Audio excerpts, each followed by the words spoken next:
Today's video is going to diverge significantly from the usual format.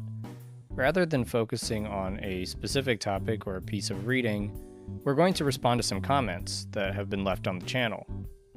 It may come as no surprise to the audience that there are repeat offenders that touch on common themes. There are, of course, many comments that warrant little to no response, but the following appear so often that they justify some consideration. Part of the reason we're going off script today is because we have an important channel announcement. For now, we will just say that this video is brought to you by Means TV, a worker-owned anti-capitalist streaming service. Stay tuned for more information at the end of the video.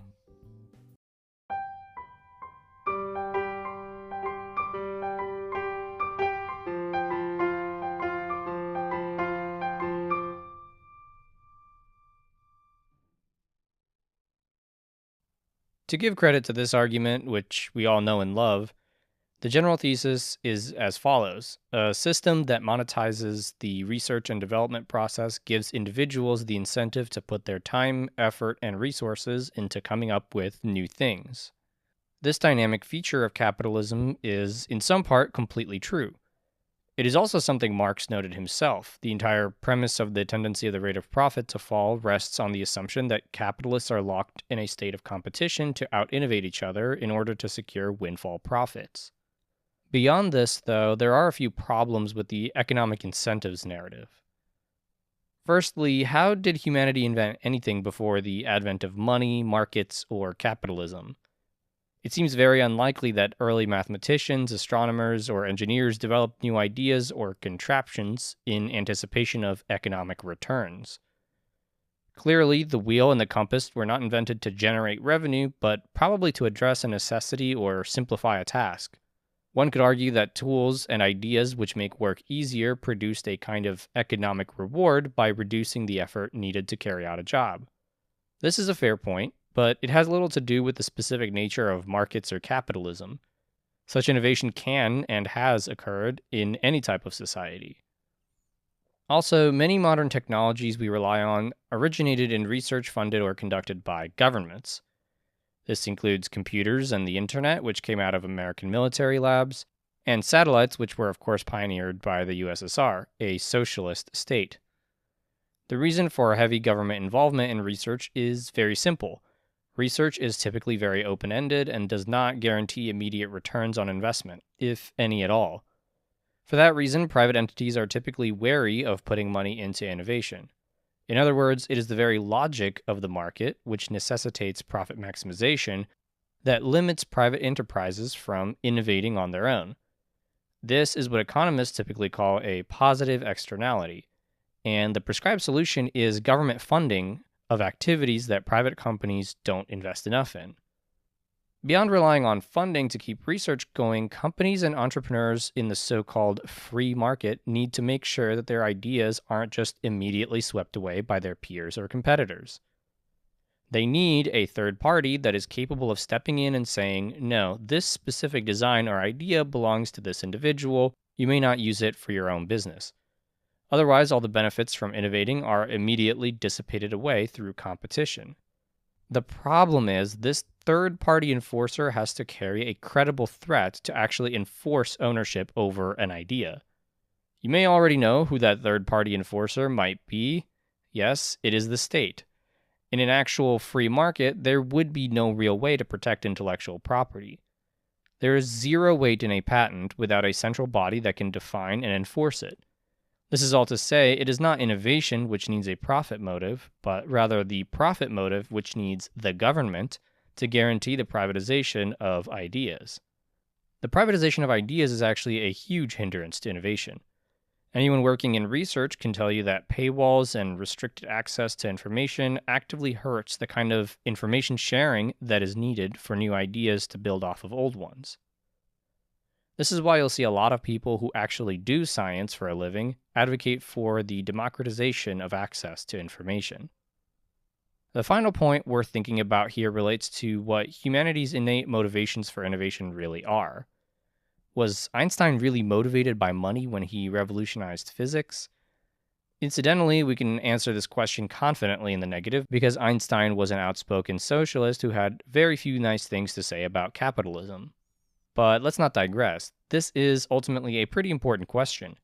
What drives us to seek out new ways to do things or new perspectives on the world? Certainly, prestige, recognition, and monetary gain are not to be discounted here, but surely people innovate out of passion for their fields or a fundamental curiosity about the world we live in.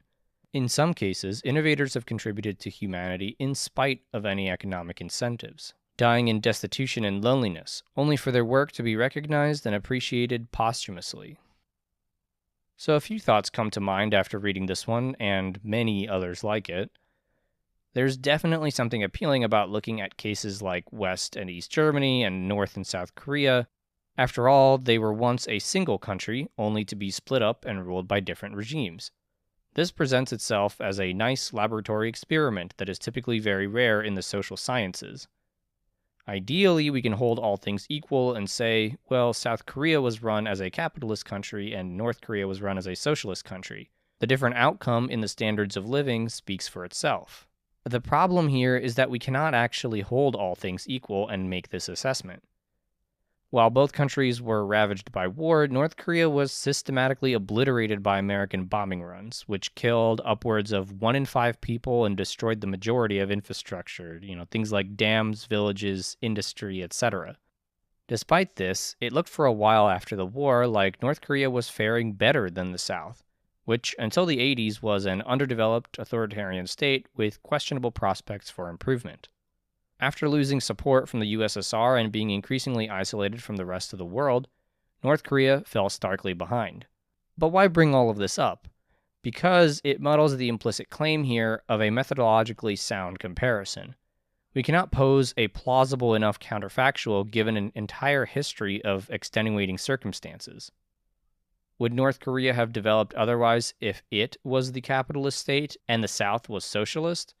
There's no way to actually answer this question without simply speculating and engaging in uninformative, deductive reasoning. In general, comparative analyses are fraught with these types of incongruities. You could, for instance, make the same kind of argument in reverse for China and India. Both countries exited the Second World War under similar developmental conditions. Whereas China came under the leadership of a communist party, India was governed at first by a big tent party which flirted with socialist ideas, but ultimately distanced itself from anything radical. Both countries were overwhelmingly agrarian and had access to an almost infinite supply of labor. Yet China clearly wields far more economic power today than India does. The outcomes of both countries are the result of complex historical developments, and we shouldn't chalk it all up to simplifications with strained reasoning. It is also worth noting that many of capitalism's success stories were driven first and foremost by strong state involvement. The governments of South Korea and Japan, for instance, were invasively involved in various markets in order to protect and develop strategic industries.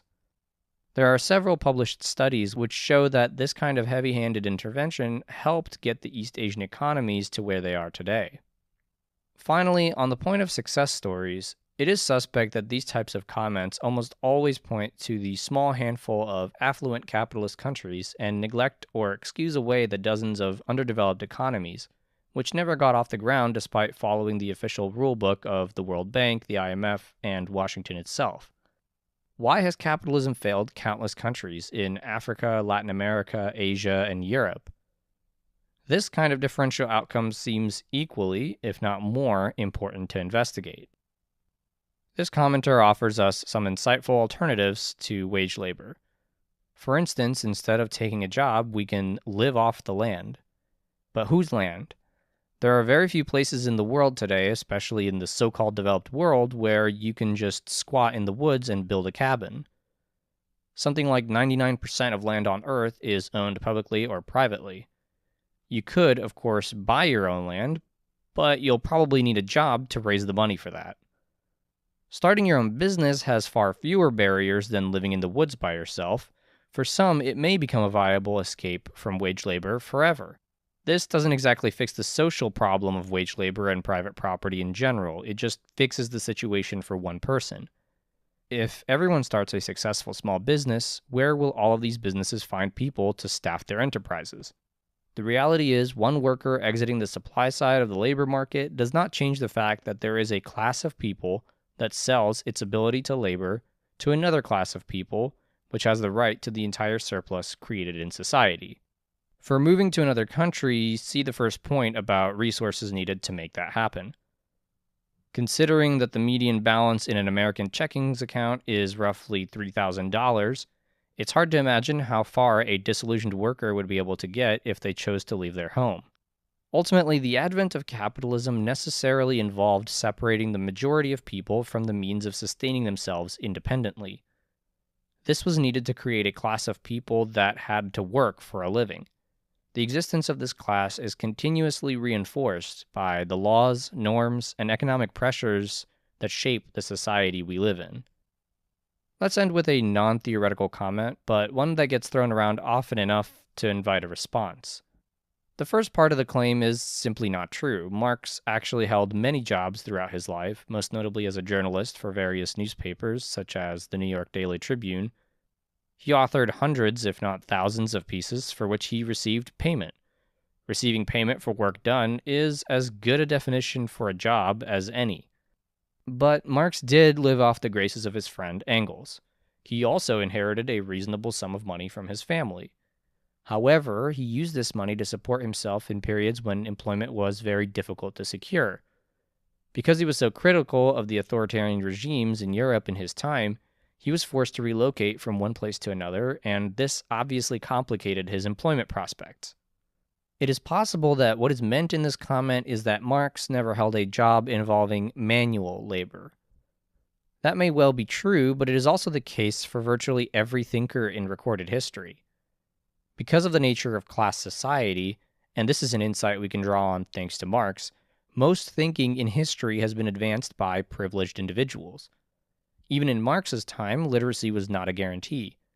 Even more rare was the kind of advanced education needed to contribute to contemporary theoretical discourse.